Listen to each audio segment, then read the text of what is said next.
Selamat datang di podcast Waskitalk. Transformasi Waskita Berawal dari kita untuk kita.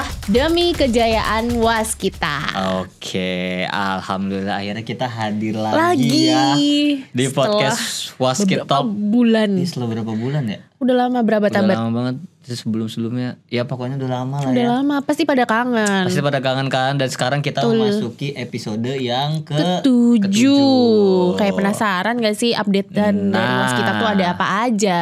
Betul. Dan coba tebak setelah ini sih. Sekarang kita akan mengundang siapa. Sebelum itu kenalin dulu, gue Isbir. Sebelah gue Dan ada gue Betari. Kali ini kita akan mengundang siapa nih Bir? Tim proyek dari mana kira-kira? Dari mana? Nah, pasti penasaran. Nah, ini adalah yang sudah pernah diresmikan oleh Presiden Republik Indonesia Bapak Joko Widodo beberapa waktu lalu. Betul. Kira-kira siapa dan kita mau bahas apa nih hari ini? Nah, saat ini kita mengundang dari tim Bocimi yang diwakili oleh Pak Wawan sebagai Project Manager. Dan udah ada di depan kita Pak Wawan. Selamat datang Pak Wawan. Terima kasih loh jauh-jauh ini dari Sukabumi ya. Iya. Datang ke Jakarta buat ikutan podcast. Dari Sukabumi ke sini. Tapi untungnya karena Jalan Tol Seksi 2 sudah diresmikan, jadi cepet. dari sana sini cuma ya Berapa jam? Wah, 1 jam. Iya. Kalau sebelumnya 1 jam. berapa jam, Pak? Sebelumnya bisa 2 jam. Wah. Tergantung kemacetan. Iya. Tapi so far kan nggak macet ya, harus saya dari Sukabumi ke Jakarta kan. Kalau sekarang dari yang diresmikan kemarin, yang tol Parungkuda itu udah full lancar. Full lancar jaya. Ih, sejam doang. Sejam doang. Kalah dari Ciputat Cawang. Iya, dari Ciputat Cawang. Sejam setengah ya? Lebih dong 2 jam. Iya bener, lebih dari 2 jam tuh malah kan. Oke, gimana Pak Wawan? Apa kabar Pak? Sehat Pak? Alhamdulillah sehat. Gimana kabar hari ini? Kemudian gimana Pak perasaannya setelah Jalan Tol Bocimi Seksi 2 sudah diresmikan oleh Presiden Joko Widodo beberapa waktu lalu? Boleh diceritakan Pak, silakan. Rasanya sangat terharu dan bangga. Terharu. Aduh. Terharu bener. Tapi bangga. Iya, bangga. Bangga banget Karena sih. di satu sisi di situ ya udah lama ya. Mulai dikerjakannya dari 2018 dan benar-benar ditunggu oleh warga sekitar situ ya. Berarti memang antusiasmenya tuh benar-benar tinggi Pak ya dari masyarakat sekitar tuh dan masyarakat Sukabumi lah. Betul. Ya kan? Sekali. Iya, karena prediksi waktu itu nggak bisa ditebak kan di sana. Kenapa Jadi gitu tuh, dari Pak? mulai Cibadak sampai dengan Tol Cigombong ya waktu itu kan. Itu kan banyak pabrik. Oh iya, oke, satu banyak banyak pabriknya. pabrik. Benar. Ketika pabrik itu ganti shift, itu pasti macet parah, hampir berhenti. Gitu. Oh, oke. Itu belum yang pabrik. Iya. Belum lagi ada Pasar Cicurug. Pasar Cicurug Ya. juga. Itu juga bikin kan macet benar-benar berarti bikin ya? macet banget. Karena Iya kan? kalau misalkan sebelum ada jalan tol, kita kalau jalan biasa harus lewat Pasar Cicurug itu macet banget. Itu macet banget ya berarti ya. Ya kan Pak ya? Betul, karena kan di sana kan transportasi material berat ya, truk-truk besar. Truk-truk Oke, besar. Jalannya kan lambat juga. Jalannya cuma satu arah gini ya? Iya. Maksudnya tuh masing-masing satu jalur aja gitu ya? Ya, Oh nggak iya. bisa nyalip kan. Iya, Jadi iya. ya kalau udah berhenti kan, kalau truk kan mau jalan lagi nunggu waktu kan. Iya benar. Jadi ya lama sekali bisa. Berarti sekarang tuh truk-truk kemudian mobil pribadi itu memang benar-benar lewatnya tuh lewat jalan tol Bocimi Seksi 2 itu ya, lewat tol terus ya. Betul. Sampai gerbang tol Parungkuda. Betul. Wah. Keren. Oke, sebelum kita ini udah mulai deep nih. Udah mulai ngedip Udah nih. mulai deep, udah mulai jauh nih. Tapi sebelum itu boleh diceritain dulu gak sih Pak? Selama ini tuh kapan mulai masuk Waskita, kemudian bertugas menjadi apa aja hingga bisa menjadi project manager seperti saat ini. Silakan Pak. Iya. Jadi saya tuh waktu masuk Waskita itu tahun 2006 dan itu juga karena nggak disangka-sangka juga ya. Saya, alhamdulillah juga karena waktu itu saya ditelepon oleh salah satu direksi teknik waktu itu proyek Sabodam Merapi. Dirteknya PU. Ya, Oke. Dirteknya PU kebetulan kenal kan. Jadi waktu itu saya juga sebelumnya mengerjakan proyek di Merapi itu. Oke. Merapi Yogyakarta. Iya, tapi saya di swasta sebetulnya. Oke. Nah waktu itu kan istilahnya jadi pelaksana di lapangan. Nah dari situ mulailah saya di Waskita. Dan kemudian ada gempa di Jogja kan tahun 2006. Oke. Gempanya itu kalau nggak salah dahsyat banget tuh Pak. Betul. Di daerah Jogja Merapi itu. Itu sampai Jawa Tengah kan ya Pak ya itu. Iya, jadi kan Gunung Merapinya kan juga berpengaruh itu. Kan sempat ada mengeluarkan ini kan larvanya. Jadi ada proyek lanjutannya yaitu proyek Sambodam. Oke. Kemudian penanggulangan banjir lahar dingin. Jadi di sekitar Kali Gendol, Kali Kuning gitu kan. Jadi di situ. Kemudian waktu itu saya masih jadi harian di Waskita. Berarti jadi mulainya harian saya. Iya, keren. Biar berarti Pak Wawan ini dari harian dulu masuk sini Pak. Iya. Dari harian. Oke. Kemudian jadi outsourcing. Pegawai tetap. Lama, outsourcingnya lama. Oke. Outsourcingnya tahun 2009. 2009. Iya, jadi saya dari 2006 sampai 2009 itu harian dulu berarti Pak. Oke, I see. Lanjut setelah itu proyek mana lagi? Jadi setelah proyek Merapi, saya ke proyek Nias. Langsung jauh. Wah, itu juga proyek bencana alam juga. Dari Jawa pindah ke Sumatera. Iya, dari Jawa. Spesialis bencana alam berarti Pak ya. Ini 2 proyek pertama di Waskita ini udah proyek bencana alam nih dua-duanya. Proyek bencana alam waktu itu buat kantor Bupati Nias. Jadi mungkin karena menghindari mungkin gelombang tsunami atau apa ya, kantor Bupati Nias itu diarahkan di atas bukit. Dan itu jauh dari kota Niasnya tuh. Gitu. 10 kilo dari lokasi. Sepi sekali. Berarti kantor bupatinya tuh ada di atas bukit. Atas bukit. Untuk menghindari tsunami. Gak ada listrik. Gitu. Gak ada listrik. Belum ada listrik. Belum ada dusun desa kayak gitu ya. Di desa. Tapi sekarang udah ada listrik ya dong. Sekarang sudah. Iya. Sudah. Berarti itu pegawai-pegawainya harus naik ke atas bukit dulu buat. Betul. Jauh loh kerjanya ke sana. Keren. Itu perjuangan sekali sih. Wah iya tuh Pak, saya nggak kebayang juga sih maksudnya di atas bukit. Di atas bukit. Jadi dari kota kecil yang kalau kita cari sarapan tuh sekitar 10 kilo. Iya kan? Untuk cari Berarti nyari makanan, nyari apapun itu harus ke kota dulu. Iya. Itu lumayan banget tuh. PR banget sih. Apalagi kan Pulau Nias lumayan pulau terluar di Indonesia juga. Iya, paling barat kan. Paling barat. Iya. Tapi indah. Karena dia banget ya pantai. Oh iya, benar. Berarti Bapak dari atas bukit bisa langsung lihat pantai ya? Bisa. Kalau sore bisa berenang di situ. Sore ngeliat senja nih Bapak nih. Iya. Jadi anak senja. Iya. Oke, Nias lanjut. Kemudian dari Nias selesai di Padang, Sumatera Barat. Sumatera Barat. Sumatera tuh. Itu jadi apa tuh Pak? Itu saya jadi staf teknik di QS. Staf teknik di QS. Oke, bukan itu surveyor ya. Coba ngitung nih berarti. Iya, hitung. Di Nias pun juga QS. QS juga. Jadi gedung 3 lantai, QS-nya 1, saya sendiri, draftnya 1. Tapi alhamdulillah selesai. Alhamdulillah. Iya, pasti selesai. Sumatera Barat, Bapak ini megang proyek apa, Pak? Di Sumatera Barat Padang itu gedung Basco Hotel. Gedung Basco Hotel. Iya. Bencana alam 2, hotel. Terus habis itu pindah pembangunan lanjut hotel. lagi. Oke. Dari Sumatera Barat. Terus mana lagi tuh Pak? Dari Padang pindah ke Kalimantan Selatan, Loncat lagi ke Kalimantan. Loncat lagi. Jawa, Nias, Padang, Kalimantan Selatan. Iya. Terus Kalimantan Selatan itu proyek rehabilitasi Masjid Sabilan Mutadin, Masjid Raya. Masjid Raya di Kalimantan Selatan tuh Pak. Oke. Di sana itu karena lantai masjidnya itu turun, jadi seperti mangkok. Gini berarti. Iya, mangkok gini. Jadi kita masuk ke masjidnya itu pakai alat pancang ini, dipancang di dalam gedung masjid itu. Wah, kebayang nggak? Nggak kebayang. Langsung tadi bingung nih. Bingung kan? Bingung. Ya, Pak kalau ada videonya boleh tampilin ya. Tahun berapa juga tapi. Oke, Kalimantan Selatan lanjut Pak. Oke, Kalimantan Selatan lanjut ke Breakwater Merak.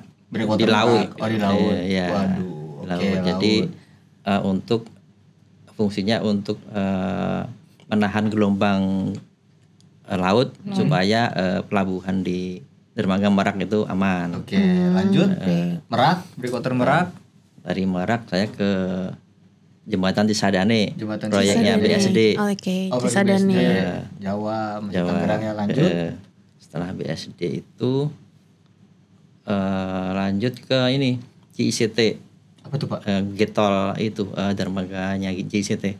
Oke. Yang pelabuhan kontainer itu. Itu juga cuma sebentar. Selanjutnya lagi balik lagi ke Merapi. Balik lagi ke Merapi. Kenapa kok bisa balik lagi ke Merapi? Itu kan setelah bencana Merapi juga ya tahun 2010. Yang bencana besar itu. Oh iya. Limbah Marijan.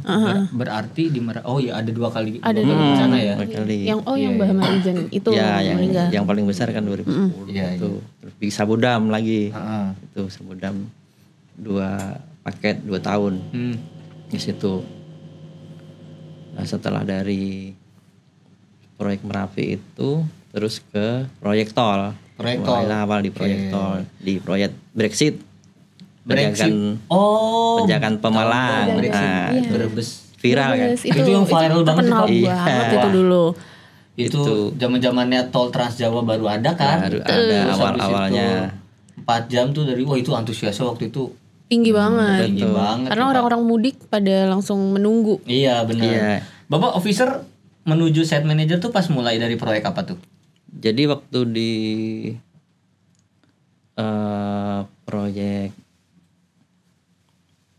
BSD itu sudah mulai Oh, proyek BSD mulai site manager ya. Oke. manager. Sekarang jalan tol Brexit. Itu dari awal sampai akhir tuh Pak di Brexit. Dari awal sampai akhir. Dari awal sampai iya, akhir. jadi Wah. benar-benar Keren. bisa belajar tol itu seperti ini gitu. mhm. Dari mulai pekerjaannya, administrasinya, Iya. semuanya. Oke, kemudian lanjut setelah Brexit Ke timurnya lagi ke Pemalang, tol lagi. Tol lagi. Iya, Tapi Pemalang Batang. Pemalang Batang ya. PBTL. Iya, PBTL. Jadi selama 2013 sampai 2018 tuh kalau orang lebaran kan pada mudik ya kita menyelesaikan. Itu Pak. Itu. Kalau orang proyek tuh sebenarnya ya informasi nih, kita pengen tahu juga sih sebenarnya. Kalau yang lain mudik, tim proyek tuh pada saat mudik ngapain Pak? Nggak libur tuh, kerja. Kalau pada saat sebelum mudik itu pokoknya harus menyelesaikan nanti untuk Fungsional ya biasanya. fungsional Oh, iya, ataupun yang sudah operasional kan. Benar. Iya, jadi benar-benar Benar-benar dicek, benar-benar. Iya, benar-benar. Wah, benar-benar harus selesai, harus bisa difungsionalkan dulu kan. Iya. Itu nggak kebayang sih kita. Terus mudiknya itu kapan bapaknya? Yang mendekati hari H. Kadang udah mudik dipanggil lagi. Oh iya. Baru 1 hari mudik suruh balik lagi. Balik lagi. Pernah dipanggil ke Ya, Pak. itu suka dukanya tuh di proyek teman-teman. Betul.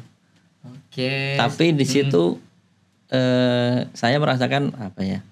Dari sisi pekerjaan kemudian target waktu itu karena banyak yang awal ya, mulai dari kita sendiri, dari bapak-bapak kita sampai ke direktur dulu Pak. Mhm. Yang benar-benar ngawal di lapangan sampai kepala BPJT Pak Riteje. Oke. Jadi kita itu benar-benar di ini dulu benar-benar belajar. Jadi apa yang susah itu karena ada mereka itu kita terbantu gitu loh. Iya. Jadi fungsi terus mutu itu benar-benar kita ngerti apa yang harus dikerjakan Harus kan gitu. dikerjakan, Iya. harus dijaga mutunya. Makanya itu yang saya Pegang terus. Iya, saya pegang terus gitu. Terutama terkait mutu dan Betul, juga kenyamanan betul, jalan kan. Itu penting banget, bener sih Pak. PBTR, Brexit, setelah itu Setelah itu ke tol Becakayu. tol Becakayu. Yang Iya. deket sini ya, Ke balik lagi sini ya. itu yang paling tegang. Tegangnya kenapa tuh, Pak? tegang, Pak? Setiap malam erection. Oh iya, bener. Kalau temen tahu, waktu pas saya ngeliat yang di kota Bekasi itu Pak, itu erectionnya wah kan itu bener-bener di jalur yang Jalur utama Jalur kan. utama Kalimalang. Kalimalang tuh, terus kita harus erection banyak wah itu koordinasi, kemudian buka tutup jalan. Iya. Window time-nya juga kalau nggak salah dari tengah malam cuma sampai subuh kan? Betul. Ya. Jadi di situ kan benar perencanaan harus matang. Iya. Dari sisi safety juga harus. Jadi checklist benar-benar kita evaluasi benar, orangnya juga yang kompeten, ya kan. kemudian dari window time, jangan karena kan kita benar-benar nutup jalur gitu loh. Pas kita erection ataupun pas kita muter sosro bahu. Iya, muter sosro bahu itu. Wah, ya, itu kan benar-benar harus tepat gitu. Jadi disitulah butuh personil yang kompetensinya sama militansinya kuat gitu. Karena pekerjaannya kan window time dari jam 10 sampai jam sebelum subuh. Sampai sebelum subuh jam 4 lah ya. Jam 4 ya. Kompetensi dan militansi, dua hal tuh yang paling penting teman-teman. Benar. Oke, kita lanjut setelah beca kayu. Setelah beca kayu. Baru tuh ke Bocimi. Bukan. Oh belum. Belum ternyata. Belum. Sabar. Banyak ya. Banyak ya. Banyak Bapak ini. Ke ini Avasta, tapi sebentar. Sebentar lah. Cibitung Cilincing. Nah, lanjut ke Cibitung Cilincing. Oke, lanjut ke Bocimi. Lanjut. Belum. Belum. Ternyata belum. Masih ada lagi, banyak lagi Bapak. Dari Cibitung Cilincing. Dari Cipcil ke SFO Kancil Pejagan, perbaikan. Oh iya, Oke. Kancil Gitu, Pejagan. tapi cuma sebulan. Lanjut ke Bocimi. Oh, baru Bocimi ini. Ini yang kita tunggu-tunggu. Kita tunggu-tunggu nih Kita mau ngomongin Bocimi soalnya. Ternyata panjang sejarahnya Bapak itu dari A sampai Z-nya tuh. Bener. Panjang juga. Wah, Dari tapi harian dari harian sekarang project project manager. Emang bener sih ya, militansi, kompetensi dan apa ya, kerja keras dan juga betul, loyalitas kerja tim, juga. loyalitas. Teamworknya juga oke Itu berarti ya Pak ya. Betul. Dijaga sama Pak Wawan tuh sampai Iya. sekarang ya. Betul. Keren. Berarti Bapak jadi project manager pas di Bocimi ini ya? Betul. Oke. Kita lanjut. Nah, ini nih yang pasti ditunggu-tunggu. Banyak yang sejarahnya Bocimi itu Pak. Gimana sih Pak historinya dari proyek Jalan Tol Bocimi ini, boleh nggak sih Bapak ceritain? Oke. Kalau tol Bocimi ini kan sebenarnya ada 4 paket ya. Iya. Yes. Nah, yang paket 1 itu kan sudah operasional. Dari sambungannya dari tol Jagorawi sampai ke Cigombong. Ya, itu juga penuh perjuangan kan dulunya. Kemudian yang paket 2 ini kan dari Cigombong sampai Parungkuda yang sekarang sudah dioperasionalkan ya. Itu juga penuh perjuangan karena dari 2018 kan yang mulai, baru bisa diselesaikan tahun 2023. Oke. Tapi juga kenapa lamanya itu kan karena pertama kan ada Covid ya.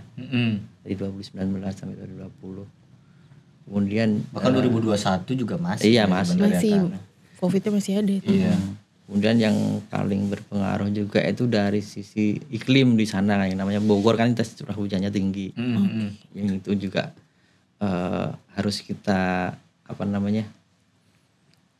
benar-benar kita perhitungkan kan untuk pelaksanaan pekerjaan supaya bisa selesai dengan mutu yang baik.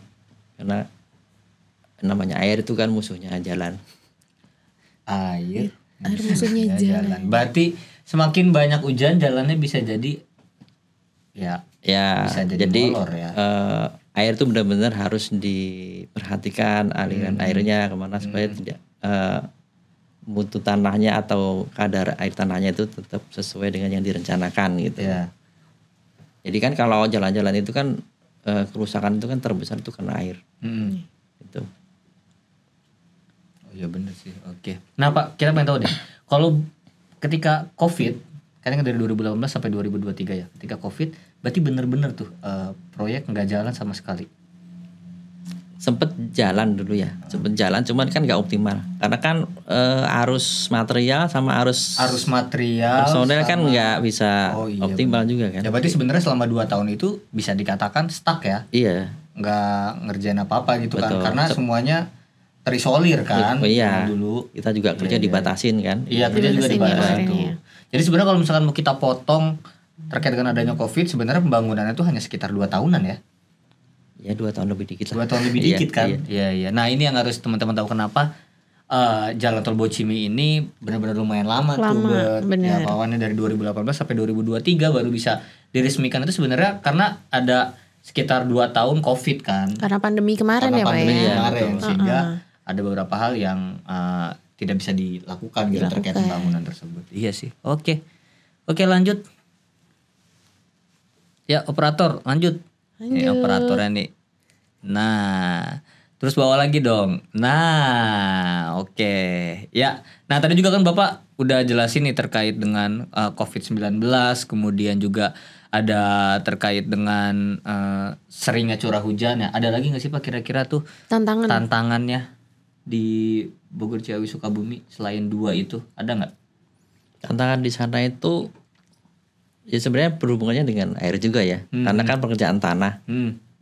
Yang memang di sana kebanyakan gali timbun dan boro juga ya. Nah boro itu kan ngambil tanah juga dari luar. Cuman dari luar kan kondisinya juga karena intensitas hujan tinggi, makanya pelaksanaannya nggak optimal juga.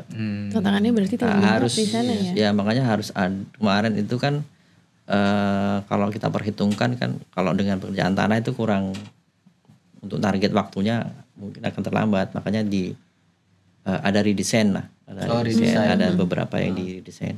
Itu dengan 2 lokasi dengan SOP ya, karena memang lokasi di situ juga memang nggak memungkinkan untuk ditimbun. Karena itu tergantung mempengaruhi mutu di nantinya. Kita perhitungkan jika pekerjaan tanah akan terjadi fail, maka dirubah dengan struktur. Oke. Ya tapi jalan tol Bocimi itu kalau kita lihat, kalau misalkan di seksi 2 ini benar-benar diapit sama Gunung Gede sama Gunung Salak ya Pak ya? Benar sih? Gunung Salak sama Gunung Pangrango. Iya benar, Gunung Salak sama Gunung Gede Pangrango. Itu kalau pagi-pagi bagus banget view-nya. Kalau pagi pasti kabut. Pagi kabut. Pagi kabut. Ya. Berarti sore bagus ya? Sunset. Enggak juga. Bagus ya. Kadang selalu mataharinya jarang kelihatan Pak ya? Tergantung cuaca juga.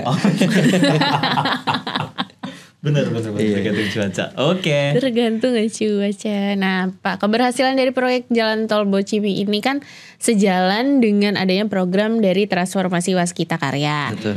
Nih, salah satunya itu Pilar Lean and Digital. Kira-kira Pak, pelaksanaan proyek ini ada nggak sih kayak inovasinya yang dilakukan? Terus di mana ini pekerjaan proyeknya itu jadi bisa lebih efisien kayak gitu? Ya. Jadi kami melakukan inovasi bersama dengan tim dari COE. Kebetulan waktu itu dipimpin oleh Pak Ferry. Itu yang selalu mengawal kami ya dan diskusi setiap waktu sama kami. Dan kami juga terima kasih sekali sama Pak Ferry nih. Terima kasih Pak Ferry. Terima kasih Pak Ferry. Karena benar-benar mendukung kami. Jadi mulai kami dikejar fungsional Nataru waktu itu pekerjaan SOP ya. Itu benar-benar sangat tegang karena kan harus bisa dilewatin, harus selesai, harus selesai tepat waktu juga. Iya. Tapi pekerjaannya masih banyak. Waduh. Nah makanya di sini kita ada program tuh OEE, Overall Equipment Effectiveness. Overall Equipment Effectiveness. Iya. Apa itu? Itu apa Jadi benar-benar kita analisa sebab pekerjaannya selama pekerjaan ini, yang waktunya yang benar-benar efektif itu seperti apa. Itu dari mulai personelnya sendiri, kompetensinya sendiri, sampai dengan alat maupun dengan material. Itu benar-benar kita hitung, disesuaikan juga dengan cuaca.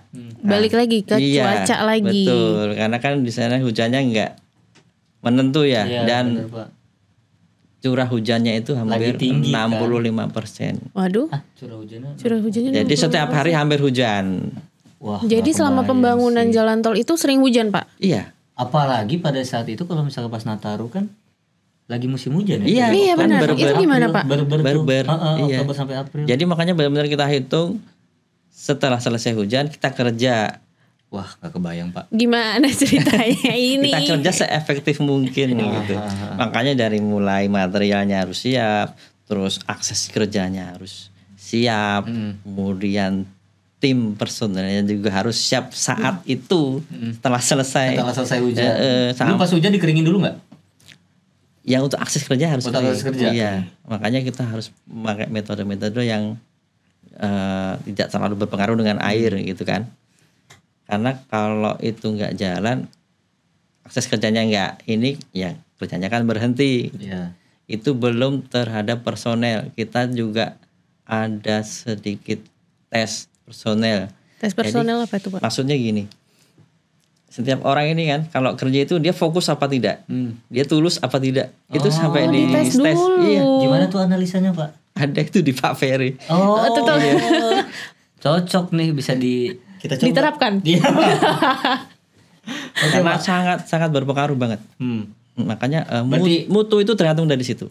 Mutu, Dari personilnya berarti ya, iya. SDM ya. SDM ya. Iya, ujung-ujungnya Nomor balik satu ke tuh harus sumber daya SDM-nya. manusia, ke human resource-nya. Yes. Oke. Makanya dari perencanaan kita kasih ke tim pelaksanaan di lapangan itu, kita monitor terus sampai benar-benar dia tuh benar-benar yang memegang itu tuh tahu benar gitu apa yang akan dia kerjakan dan apa yang mutu yang harus ditargetkan itu. Wah, menarik. Pak, gue mau nanya nih karena penasaran dari tadi. Iya. Kalau misalkan pembangunan jalan tol nih, lagi musim hujannya panjang Pak. Biasanya kan ada tuh yang namanya berhari-hari nggak berhenti-berhenti tuh Pak hujannya. Palingan cuma beberapa jam habis itu hujan lagi. Nah itu gimana Pak? Oh iya, benar. Ya, jadi kalau pekerjaan struktur mungkin setelah hujan masih bisa kerja ya. Tapi kalau pekerjaan tanah kan Nggak bisa. karena kadar optimum tanahnya harus Iya. benar-benar tercapai sesuai target. Ya, kalau di Bocimi pengalaman itu memang agak susah ya. Kita juga dapat saran mungkin dari PU, dari BPJT untuk menutup pekerjaan tanah yang sudah dipadatkan nanti untuk layar selanjutnya. Tapi kita analisa juga itu, kita tutup, gitu kan. Tapi setelah kita buka itu malah tambah basah. Dan ternyata kita teliti itu karena embun di sana kan karena di sangat dingin juga ya, Pak, ya? Terus nggak ada angin kan di bawah terpalnya itu, makanya malah basah. Dan kita evaluasi, satu lokasi kita tutup, satu lokasi enggak. Nah, yang enggak ditutup itu malah yang bagus, tapi harus nunggu 4 hari, sekitar 4 hari. Jadi kita diamin dulu baru kita padatkan lagi. Ya itu proses yang memang Panjang. lumayan Panjang. lama, iya. Itu tantangan terberat Tantangan nggak, Pak? terberatnya ya di tanah itu. Ini gue di kamera udah kelihatan pusing belum ya? Di Bocimi. Tapi itu Kerutan tantangannya langsung keluar. kalau kita, makanya tadi kalau kita tulus, kalau kita memang itu ilmu baru kan berarti. Iya benar, Iya kan? Pak. Karena kan tantangannya banyak. Kemudian ya bekerja gimana caranya dengan air yang sebenarnya itu adalah lawannya Jalan. Iya. jalan, harus kita taklukkan. Bukan kita takluk sih. Iya siapa ya? Diapain ya Pak ya? Iya. Gimana caranya agar tetap jalan gitu kan? Iya betul. benar. Jalan. Ternyata itu gara-gara tadi gue kepikiran itu kalau misalnya hujan gimana kelarnya gitu loh Pak. Itu. Ya, tapi akhirnya kelar juga sih. Kelar Ya, juga makanya itu Bocimi. terharunya itu di situ kan. Udah Karena tahu ya Pak, apa namanya? perjuangan. Selama ini tuh perjuangannya seperti apa, 24 jam kerja, Betul. ya kan? Iya. Sampai harus bener-bener, sedangkan ya peresmian juga itu ditargetkan harus bisa dilakukan di bulan kemarin kan? Agustus, iya. Agustus itu kan. Betul. Bahkan kalau bisa sebelum tanggal 17 kan akhirnya kita bisa mencapai target di Tanggal 4 tanggal 4 ya. Iya. Luar Peresmian. biasa. Peresmian tanggal 4 kemarin. Keren sih. Oke. Keren. Nah, Emang iya ya? Sebelumnya udah? Ini dulu. Oke. Nah, ini Pak, tadi kan tantangan udah. Sebenarnya manfaat jalan tol ini nih Pak. Bisa diceritakan nggak Pak manfaatnya ada apa aja? Ya kita tahu ya kalau jalan itu kan sebagai akses penghubung. Jadi selain dia untuk apa namanya, orang mau kemana itu kan, tapi juga ada material atau ada investor yang mau investasi ke Sukabumi kan. Dan di sana pun juga banyak wisata kan sebenarnya di Sukabumi banyak kan. banget ya ternyata. Iya. Pangandaran ya? Pelabuhan Ratu. Pelabuhan Ratu. Pangandaran dari mana? Sengaja. Oke. Padahal emang salah sih. Pelabuhan Ratu. Terus ada yang bener deh? Geopark. Nah, yang Geopark Ciletu. Ya. Ciletu apa Ciletu Pak yang bener? Ya Geopark Ciletu lah ya. Ciletu. Ya cuma yang suka milih Ciletu apa Ciletu sih. Terus apa lagi Pak? Ya mungkin kan banyak pabrik juga ya di sana. Nanti mungkin juga servis banyak pabrik akan pengembangan pabrik-pabrik mungkin juga akan ke sana juga. Maksudnya para investor itu bisa mengembangkan di daerah Sukabumi. Jadi ngelihatnya juga mau ngelihat aksesnya udah ada nih kan. Bener. Udah bagus nih ke Sukabumi kayak gitu. Bisa dibikin investasi di situ kan. Ya benar sih Pak, benar. Apalagi kemarin kalau nggak salah Pak Jokowi itu bilang Jawa Barat menjadi salah satu yang terbesar kan dalam hal investasi. Iya, ya karena aksesnya kan sudah lancar. Aksesnya udah lancar, iya sih. Terus dari Jakarta sampai Sukabumi, tadi kan Bapak bilang sejam ya? Iya. Sejam lah ya? Sejam, iya. Wah, enak. Bisa ke Sukabumi balik. Iya Pak, soalnya gini. Di media sosial waskita tuh, Pawawan, ya banyak yang sangat mengapresiasi juga bahwasanya jalan tol ini sudah bisa diresmikan, sudah bisa dioperasionalkan. Dan bahkan ada yang dulu yang dia tuh kerja di Jakarta. Rumahnya di Sukabumi. Nah, dengan ada jalan tol ini, dia sekarang udah bisa PP nih Pak. Betul. Nggak perlu ngekos di Jakarta. Begitu pula sebaliknya ada yang rumahnya di Jakarta, kerja di Sukabumi. Mereka nggak usah tinggal atau ngekos di Sukabumi gitu. Tapi udah sekarang bisa PP. Wah, itu benar-benar bermanfaat banget sih Pak. Bisa.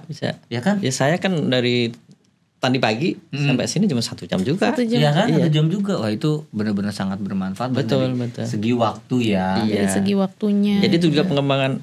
Jadi dia nggak ngekos di sini kan uangnya bisa di sana di Sukabumi ya kan. Jadi bisa meningkatkan sirkulasi uang di Sukabumi juga kan. Benar. Perekonomiannya, pariwisatanya juga. Berarti bermanfaatnya khusus Jawa Barat, Sukabumi, termasuk terutama juga provinsi dan kota-kota lainnya. Betul. Ya. Kan dari Jakarta ke Sukabumi. Bisa bolak-balik, mau ke pantai langsung Sukabumi aja kan, dari sini nih dari Cawang ke Sukabumi. Benar, bisa nggak usah ke Puncak. Nggak usah. Langsung aja ke Jalan Tol Bocimi keluar. Sukabumi. Pelabuhan Ratu. Bener. Karena banyak juga yang ngomong, sekarang enak ya ke Pelabuhan Ratu, langsung aja lewat Bocimi itu lebih dekat. Karena kan sebelumnya karena macet tuh pertama, terus jauh juga. Bener. Betul. Oke. Iya. Lanjut Bat. Nah ini Bapak, harapan Bapak untuk Jalan Tol Ciawi Sukabumi Seksi 2 dan rencana kelanjutannya yang Seksi 3 ini apa? Wah, ini sih Pak yang boleh dibisik-bisik. Baik, bisik-bisik benar. Yang Seksi 3 tuh gimana Pak? Boleh Pak diceritakan, silakan. Ya kalau yang Seksi 3 ya pas kita yang ngerjakan ya, insya Allah ya. Insya Allah ya Pak ya. Amin. Semoga segera keluar SPMK-nya ya. Apa namanya? SPMK-nya ya. Oke. Untuk melanjutkan di Jalan Tol Seksi 3. Itu dari mana ke mana tuh Pak? Jadi nanti nyambung yang dari Parung Kuda itu ke arah Sukabumi Barat. Sukabumi Barat tuh udah di kota itu ya nanti. Udah di kota, udah di pinggiran kota. Oh, I see. Langsung. Wah, jadi makin lebih cepat lagi. Ke Sukabumi. Iya. Oke, bismillah. Semoga kita yang mengerjakan. Betul, dan harapannya ya sebagai insan waskita ya saya ya. Itu nanti karena itu dari awal dari nol kan, ini kalau yang Bocimi 2 kan saya nyambung. Oh, Bapak dari Bocimi 2 tuh nyambung ya sebenarnya ya. Iya, saya ke PM yang keempat ya. Bapak project manager yang keempat untuk menyelesaikan proyek Bocimi. Iya, betul. Harus 4. Kalau juga untuk proyek PMPM sebelumnya kan. Iya. Tepuk tangan dulu untuk PMPM sebelumnya sudah. Terima kasih juga. Kita sebutin dulu dong project manager pertama siapa? Siapa aja Pak? Pak Ferry. Pak Ferry. Ya, oke, yang tadi. Ya. Yang kedua Pak Kolik. Pak Kolik. Oh, Pak Kolik. Ya. Oke, yang ketiga. Kemudian yang ketiga Pak Sumedi. Pak Sumedi. Oh, oke, lanjut Bapak. Bapak yang keempat. Ya, terima kasih kepada 3 project manager lainnya. Dilanjutkan dan diselesaikan oleh Pak Wawan. Alhamdulillah bisa selesai Pak. Oke. Jadi mungkin nanti kalau yang Bocimi 3 ini dari awal, harapan saya ya itu jadi seperti sebuah pilot project ya mungkin ya, dengan pelaksanaan ataupun perencanaan yang matang, yang kita buat sedemikian rupa di awal itu. Kalau di PM kan ada itu PM Book yang benar-benar standarnya internasional kan. Semoga. Oh, kita tuh ada PM Book. Iya, jadi buku panduan untuk project manager. Untuk project manager. Wah, untuk pengelolaan project. Langsung mikir lagi. Kayaknya isinya tebel sih. Hebat dikit. Iya, jadi ada 10 kriteria kalau di gitu kan. Ya itu semoga dengan itu project itu bisa berjalan dengan baik, terintegrasi, terkomunikasi, dan kalau kita kan BMW biaya mutu dan waktu sesuai dengan target yang sudah ditentukan. Ya. sama perencanaan yang matang ya Pak ya, yang paling penting ya. Iya, itu tadi kan betul, yang PM Book itu kan perencanaan dulu. Supaya untuk nanti dari sisi di perencanaan itu kan kita sebenarnya sudah ada di PW kan, PW Waskita. Di prosedur Waskita. Nanti digabungkan gitu. Jadi prosedurnya itu dari PW Waskita ataupun dari PU ataupun dari aturan-aturan yang sudah ada dikumpulkan jadi satu, kemudian itu menjadi guidance untuk proyek itu berjalan. Kemudian dimonitor dengan itu sesuai dengan form-form yang ada di PW Waskita juga. Supaya apa? Supaya proyek itu punya buku perencanaan dan setelah selesai punya buku besarnya bahwa proyek itu berjalan seperti ini gitu. Iya, jadi kayak ya ada sebuah dokumentasi yang kuat Pak ya. Betul. Proyek Bocimi udah selesai, kita pengen tahu nih sebenarnya ada apa aja sih, baca bukunya ada. Iya betul sih Pak. Bener. Outputnya menjadi buku. Jadi orang-orang juga bisa tahu nih dan bisa belajar sebenarnya dari buku itu ketika mereka menghadapi sebuah tantangan yang sama kan. Betul. Benar. Tapi bukan cuma itu. Dari sisi buku dan dari sisi dokumentasi, karena dokumentasi itu nanti juga akan kita atur sedemikian rupa supaya nanti kalau mau mencari walaupun kita sudah di mana itu Pak. Ya seperti perpustakaan udah bagus gitu, yang nyari siapa langsung ketemu gitu. Iya, setuju. Jadi kalau ada audit misalnya 5 tahun atau 10 tahun kita masih gampang nyarinya tuh. Sudah diarsipkan. Iya. Jadi nggak tiba-tiba mana ya dicari kita nyari lagi. Gitu. Bisa lah Pak untuk seksi 3 Pak. Harapannya itu semoga pasti bisa. Banyak yang mendukung lah. Iyalah. Dukungan pasti banyak Pak. Karena ya harapannya sebenarnya kan bisa, sekarang kan baru saya Parung Kuda kan, harapannya bisa sampai Sukabumi Kota, jadi bisa lebih dekat lagi seksi 3, seksi 4. Betul. Bisa terlaksana. Bismillah. Oke. Sip. Ada lagi nggak nih? Kita mau ngedip lagi nggak nih sama Pak Wawan? Sebenarnya sih pengen ya. Pengen kan? Cuman waktunya yang nggak bisa lama-lama. Sayang banget. Karena Pak Wawan abis ini mau langsung meeting lagi di luar. Atau di luar di mana? Balik lagi kayaknya ke Sukabumi. Balik ke Sukabumi lagi. Oke, terima kasih kepada teman-teman yang sudah menonton podcast Waskitalk episode 7 ini. Gimana teman-teman?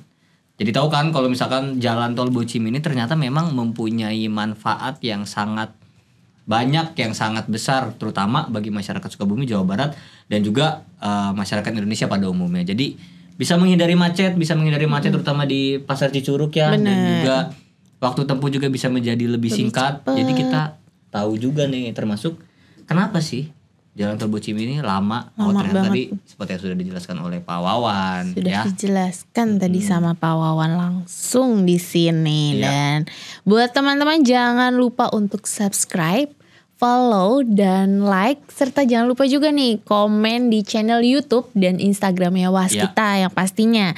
Serta podcast kita ini akan tayang juga di mana? Spotify agar bisa didengarkan dimanapun dan kapanpun. Betul. Dan kira-kira nih nextnya kita mau ngundang siapa sih?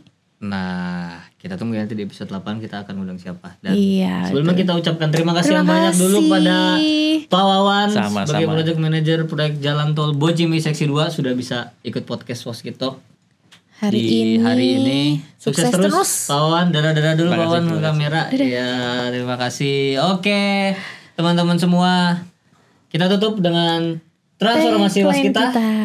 Oke. Kurang briefing nih. Ayo kita mulai. Transformasi Waskita berawal dari kita, untuk kita, demi kejayaan Waskita. Oke, terima kasih. Sampai jumpa.